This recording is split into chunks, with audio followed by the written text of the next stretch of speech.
Daudz dažādi jaunumi šodien ir atnākuši, līdz ātri īsumā centīšos pastāstīt.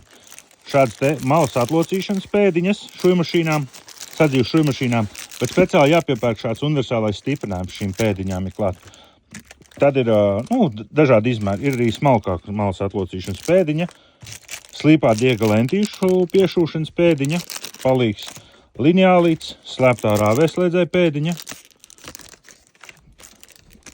Tad ir taisnā dūriena pēdiņa un slidīgā teflona pēdiņa.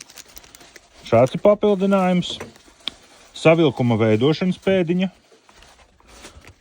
Overloka pēdiņa, uzreiz jau ar nazi. Un es saprotu, pēc tā skata augšējais kā transporties viņam ir, vai nav? Nē, nav, tas tikai nazis. Tas ir tikai nazis, labi. Tad ir atnākuši zigzags čēres, šujmašīnu pedālis ar šādu te pieslēgumu. Varbūt mājās var nopauzēt un paskatīties, ja nepieciešams šujmašīnītē jauns pedāls. Tad šāds pedālīts ar šādu pieslēgumu. Mazās spolītes vesela kauze. Palīgs diedziņa ievēršanā adatiņā. Lūk, šāds te.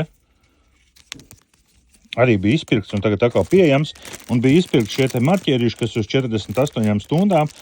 Dažām klientiem nepieciešams tomēr ilgāks laiks, kā reiz iekomentēja. Un tad lūk, šādi marķieri uz 48 stundām. Pēc 48 stundām viņš izgaist. Kā arī netīšām vēl vienu 5-litrīgu kanniņu ar rūpniecisko šujmašīnu eļļu. Pārsvarā vienai rūpnieciskai šujmašīnai nepieciešams no 0,5 līdz 0,7 litri. Nu šeit ir tāda 5-litrīga kanniņa. Cena, ja nekļūdos, 44,95 litri, jā. Sūtam pa visu Latviju, Romniju, DPD starpniecību, kā arī klātienē Cēsīs Jāņa Poru ielā 23.